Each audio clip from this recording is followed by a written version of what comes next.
आज एक बहुत ही गंभीर विषय पर हम मनन करने जा रहे हैं। एक ऐसा विषय जो हर घर में छिपा है, हर माँ बाप की आंखों के सामने है, लेकिन फिर भी वो देख नहीं पा रहे। बच्चों के हाथ में जो मोबाइल है वो अब खिलौना नहीं रहा, वो अब उनका शत्रु बन चुका है। और यही वो यंत्र है जिसने आज के बालक का बचपन छीन लिया है। सुनो बेटा, जो आज की पीढ़ी है जिसे तुम जेन जेड या डिजिटल जनरेशन कहते हो, ये वो पीढ़ी है जो पैदा होते ही मोबाइल स्क्रीन देखती है। और हमारी पीढ़ी, हमने वो सब कुछ देखा है, ब्लैक एंड व्हाइट टीवी से लेकर आज की आर्टिफिशियल इंटेलिजेंस तक हमने वो समय भी देखा है जब टेलीफोन घुमा के लगाया जाता था। और आज देखो 4 साल का बच्चा बोलता है, हे गूगल प्ले कार्टून।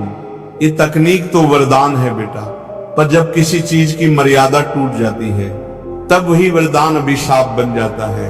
प्यारे भक्तों, पहले की पीढ़ी में अगर कोई बच्चा कोई गलत चीज देखता था तो डर के मारे छुप के देखता था, पर आज जिस उम्र में बालक को माँ की गोदी में होना चाहिए, उस उम्र में वो इंटरनेट पर वो सब देख रहा है जो उसकी आत्मा को जला देगा।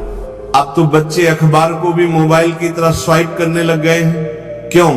क्योंकि उनका जन्म ही इस स्क्रीन के सामने हुआ है। भाई बहनों, आज की सबसे बड़ी विडंबना क्या है? बच्चे बड़े नहीं हुए, लेकिन उनके एक्सपोजर बड़े हो गए। जो बातें पहले 16,018 की उम्र में पता लगती थी, आज वो बातें 8,009 साल का बच्चा जानता है। और ये अकेले की बात नहीं है बेटा, ये एक वैश्विक महामारी बन चुकी है। बेटा, ये वो जमाना नहीं रहा जिसमें फोटो खींचने के लिए फोटोग्राफर बुलाना पड़ता था।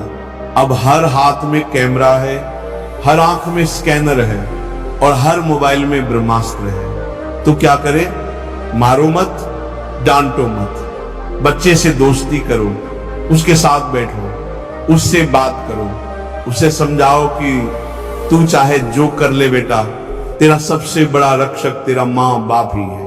कोई भी परेशानी हो तू आकर बता सके। ये विश्वास अगर एक बार टूट गया तो फिर बच्चा गुम हो जाएगा। आज कई माता पिता अपने बच्चों से ये कहते हैं, तू तो बिगड़ गया है, तू तो नालायक है। अरे नहीं बेटा, बच्चा बिगड़ता नहीं है, बच्चे को दिशा नहीं मिलती। आप कहेंगे हम तो बहुत अच्छे माता पिता हैं, हम तो मोबाइल ही नहीं देते। लेकिन बेटा, तुम मोबाइल नहीं दोगे, स्कूल में उसका दोस्त देगा, यूट्यूब देगा, इंस्टाग्राम देगा। और अगर तुमने संवाद नहीं किया तो बच्चा गूगल से पूछेगा, माँ से नहीं। इसलिए बच्चा तुमसे बात कर सके, ये माहौल बनाना जरूरी है। जो चीजें पहले स्कूल में धीरे धीरे दिखती थी, आज वो मोबाइल में बच्चे की गोदी में है। जो पहले छुप छुप के होता था, आज वो ऑटो सजेशन में आता है।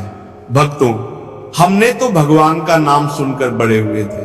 आज का बच्चा बिना मांगे अश्लीलता देख रहा है, और अगर हम नहीं जगे तो समय निकल जाएगा। आपका बच्चा अमीर हो गया, बड़ा अफसर बन गया, पर खुश नहीं है, तो बताओ क्या फायदा? महाराज जी बार बार कहते हैं, हमारे बच्चों को धन नहीं, संस्कार दो। उनको खिलौने नहीं, सत्संग दो। उनको कपड़े नहीं, चरित्र दो। आज बच्चे भटक रहे हैं क्योंकि उनके पास तकनीक है पर विवेक नहीं, ज्ञान है पर संयम नहीं, स्पीड है पर दिशा नहीं। तो इस डिजिटल जंगल में उनको एक ही चीज बचा सकती है, नाम स्मरण। आप घर में हर दिन एक बार भजन बजाओ, हर दिन 10 मिनट के लिए सब मोबाइल बंद कर दो। माँ बाप बच्चे सब मिलकर बैठो और कहो राधे राधे बोलो, जीवन संवर जाएगा। जो बच्चे रोज नाम लेते हैं, जो माँ बाप के चरणों में बैठते हैं, वो कभी बिगड़ते नहीं। उनसे पासवर्ड नहीं मांगते, उनसे प्रेम मांगते हैं। इसलिए मेरे प्यारे साधक कजनों, अगर अपने बच्चों को बचाना है तो सिर्फ मोबाइल छीनने से काम नहीं चलेगा। उन्हें एक वैकल्पिक आनंद देना होगा। उनको बताना होगा कि सच्चा सुख केवल भगवान में है। आपका बच्चा अगर रोज 5 मिनट भजन सुने तो देखना वो चीजें जो उसे खींच रही थी धीरे धीरे छोड़ देगा, उसके अंदर एक नई रोशनी जगेगी। और अंत में एक बात मां बाप के रूप में अपने मन में बिठा लो, मैं अपने बच्चे को सफल नहीं, पहले खुश देखना चाहता हूं, सफलता बाद में आएगी। पहले संस्कार, संवाद और संतुलन चाहिए। तो बोलो राधे राधे। हरि नाम ही हमारा रक्षा कवच है।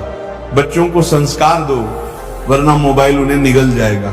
आज ही निर्णय लो, घर में सत्संग शुरू करो, नाम जप शुरू करो और अपने बच्चों के जीवन को बचा लो। जय श्री राधे।